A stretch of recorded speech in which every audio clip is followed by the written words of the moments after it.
చీరాలలోని Shri Gorantla super speciality హాస్పిటల్లో ఎన్టీఆర్ ఆరోగ్యశ్రీ సేవలను ఎమ్మెల్యేలు ఎంఎం కొండయ్య, వేగేసిన నరేంద్ర వర్మ అధికారికంగా ప్రారంభించారు. ఈ సందర్భంగా వారు మాట్లాడుతూ ప్రజలకు నాణ్యమైన వైద్య సేవలు అందుబాటులోకి రావడం సంతోషకరమని తెలిపారు. ఆరోగ్యశ్రీ పథకం కింద తొలిసారిగా ఈ ఆసుపత్రిలో డయాలసిస్, పక్షవాతం చికిత్సతో పాటు మరికొన్ని వ్యాధులకు ఉచిత వైద్య సేవలు అందించనున్నట్లు వెల్లడించారు.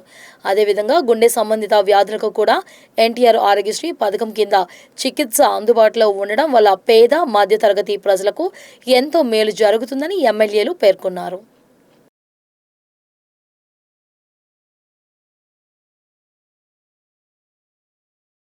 హాస్పిటల్ వైద్య సేవలు స్టార్ట్ చేయడం ప్రారంభించామండి. ఈ బాపట్ల జిల్లాలోనే మొట్టమొదటిసారిగా 100 పడకల హాస్పిటల్ నిర్మించి స్పెషలిస్టులైన డాక్టర్ని మనం రిక్రూట్ చేయడం జరిగింది. అంటే కార్డియాలజీ, న్యూరాలజీ వాళ్ళందరినీ గడిచిన ఒక సంవత్సరం, 1.5 సంవత్సరం లోపల ఇంచుమించు మనం 300కి పైగా యాంజియోగ్రాములు చేసాము. 100 మందికి పైగా స్టంట్స్ వేయడం జరిగింది.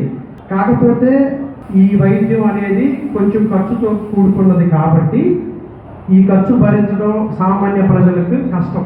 అందువల్ల ఈ గుండెపోటు వచ్చినప్పుడు గుండెకి స్టంట్ వేయాలి. చాలామంది ఇంజెక్షన్ వేయించుకొని ఎన్టీఆర్ వైద్య సేవ కోసం గుంటూరు, విజయవాడ వెళ్ళాల్సి వస్తుంది.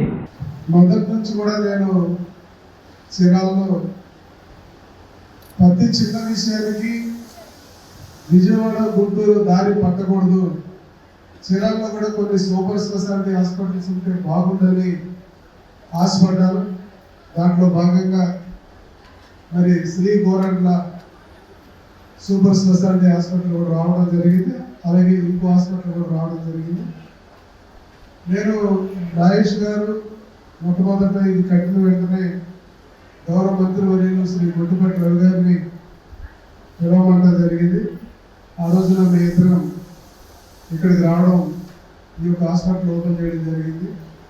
2019 నుంచి 2024 వరకు అసలు ఇలాంటి పేర్లే మనం గొడ్డాలి పార్టీ దగ్గర నుంచి వినం కూడా.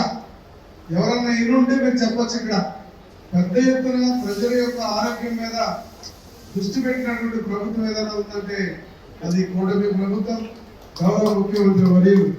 ఒక మంచి కార్యక్రమంలో పాల్గొనడంలో మన ప్రాంతానికి వైద్య తక్కువగా ఉన్నాయి. మంచి యంగ్ పీపుల్ అంతా కూడా వస్తే జట్టు కట్టి ఇంటి పేరుని హాస్పిటల్గా తీర్చిదిద్ది వైద్య సేవలు కూడా వైద్య సేవ అన్నందుకు వైద్యం చేయటం వేరు, సేవ చేయటం వేరు. కానీ నేను మీ అందరికీ తెలిసేది ఒకటే, డబ్బులున్న వాళ్ళ దగ్గర కొంచెం 10 రూపాయలు తీసుకున్నా పర్వాలేదు, కానీ పేదలకి ఆ వైద్య సేవ అన్నదానికి కొంచెం పరమాత్మంగా మీరు కూడా వాళ్ళకి ఏదో ఒకటి చేయటం అందిస్తూ ఎన్టీఆర్ వైద్య సేవల్ని ఈ రోజు నుంచి ప్రారంభోత్సవం చేయడమే కాకుండా ఏ డిసీజ్కి ఈ వైద్య సేవ చేయగలుగుతాం అనేది నాకు తెలిసి 2000 నుంచి 2500 డిసీజులకి ఈ వైద్య సేవలు అందుతుంది. ఆల్మోస్ట్ అందరూ ఏమైనా ఉన్నాయా ఆ పుణ్యంతో ముందు తెలియజేయండి. అది కాకుండా అన్నింటికీ వైద్య సేవలు పేదలకు అందుతుంది. దానికి వెయిట్ కార్డు ఉంటే చాలు, నిజంగా పేదలు అయితే చాలు. భోజనంతో సహా, మందులతో సహా, ఆపరేషన్ థియేటర్తో సహా, రెండుతో సహా ఆల్మోస్ట్ 90% అన్నీ ఈ వైద్య సేవలో కవర్ అయ్యే విధంగా ఆరోగ్య సేవ నారా చంద్రబాబు నాయుడు గారు ఈ కూటమి ప్రభుత్వంలో ప్రతిష్టాత్మకంగా ఎప్పటి నుంచో నడుపుతున్నారు.